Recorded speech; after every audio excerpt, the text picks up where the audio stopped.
some various updates to the injury report this morning. Or do you have any updates on some of the statuses for Nikola Jokic and Michael Porter Jr. specifically? Yeah, it's still questionable. Obviously, we'll probably rely upon their pregame shooting routines, go through that, see how everything's feeling.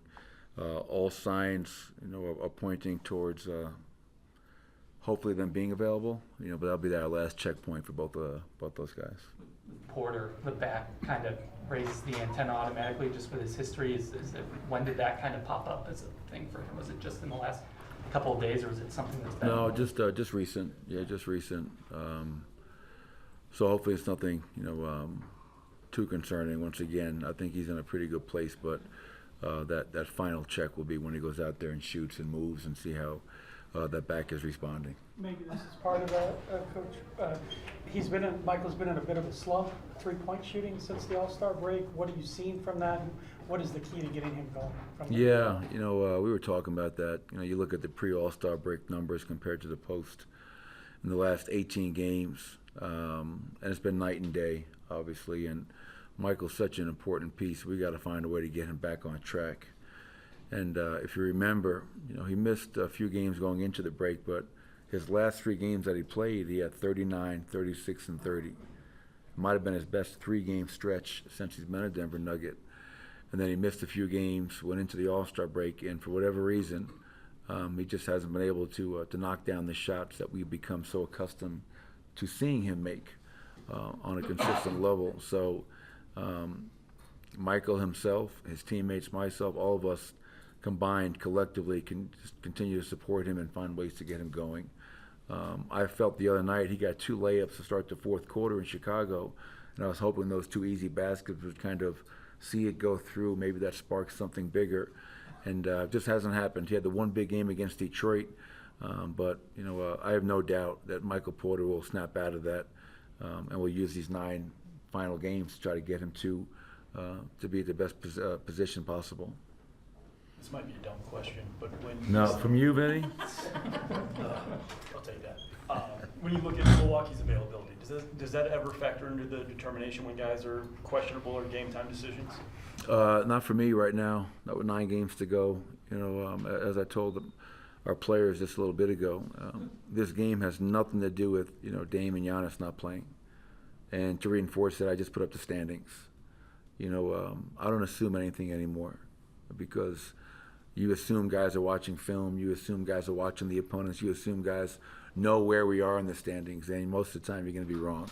So to put it up there for them to see that, we're in 3rd place and we're 2 behind Houston, we're half game up on Memphis, we're a game up on LA, 3 up on Golden State, 4 up on Minnesota and the Clippers. So that's what matters tonight. And when you're given an opportunity like this, don't waste it. Especially when you're coming off of a tough loss at home against Chicago. But right now, I think we're going to finish the season not having our starting lineup play even 30 games together as starters. So if we can get all of our guys out there tonight and we handle our business, that means they don't have to play a lot of minutes. But, the way I look at it, this game will likely go down to the wire, because when you play against teams that are without 2 great players, like Steve Kerr talked about after the Golden State game, the natural inclination is to relax, and we're not in a position to relax, because once again the standings will remind us of where exactly we are. Michael, so often we see that happen when a great player gets scratched the day of, the team that's playing against them struggles with it. Is it just kind of like the natural inclination to relax, or is there something more to it that can be difficult to bring it against those teams? Yeah, I think, because I've seen it time and time and time again, and been on the good side and the bad side of it. And it's human nature. You get geeked up to play against Giannis, who's a great player. Dame Lillard, we know what he's capable of playing and doing on a nightly basis, and all of a sudden they're both out. And that's dangerous. When you come up for air and you take that breath, it's really dangerous. And what we always tell our guys when we had a game in Utah years ago, like we had 7 players. Well, those 7 players look at, man, what a great opportunity. And they play harder than the other team. Usually that's what it comes down to. Forget making and missing shots. When teams are undermanned, they play harder, more desperate, more urgent. And that's why it becomes, I was nervous either way. I was nervous with Giannis playing, and I was even a little more nervous with Giannis not playing. And how many guys have ever said they're more nervous when Giannis doesn't play? But this guy does. Speaking to the Bucks, Brook Lopez has been scoring a lot more out of the All-Star break. Mix it in post with the three-point threat. Just how much more difficult is he to guard when he's doing kind of both those things, that he can stand out there at the three-point line, but also get into the lane and roll and do those things that he's an All-Star in a few years. Yeah, I mean, you add the defense and the shot blocking on top of that, his ability to shoot from 4-point range, and then to your point, Doc will draw up his ATOs to make sure he's getting him touches down there on that left block, where he's very capable of scoring, and he does a really good job of, God bless you, he does a really good job of drawing fouls as well. Sweeps through. He's so strong. He gets the shot up. So, and that's what you want. You want all your players. God bless you. No more for you, all right? But you want your players, not being one-trick ponies.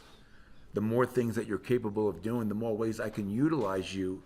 That makes your defense that much more harder to guard and defend. And I have a ton of respect on Brook and what he's able to do each and every night.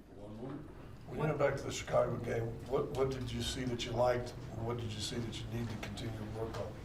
Well, I'll answer the second part first. The transition defense. If you look at it, not on the stat sheet, but if you chart it, we gave up 41 transition points, and you're not going to beat anybody. You can tell guys, but until they feel it and see it. And probably the most disappointing part of it was a number of those clips, a number of those 41 points that were after made baskets. It's one thing when if you miss a shot, long rebound, gets deflected, you turn the ball over, live ball, 2-on-1 break.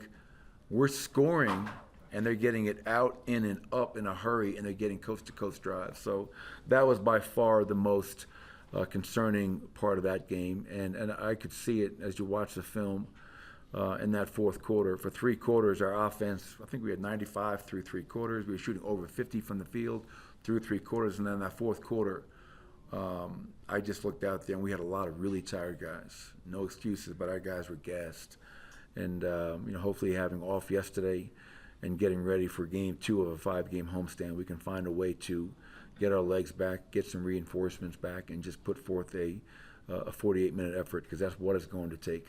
Thank you, Coach. Appreciate it, everybody.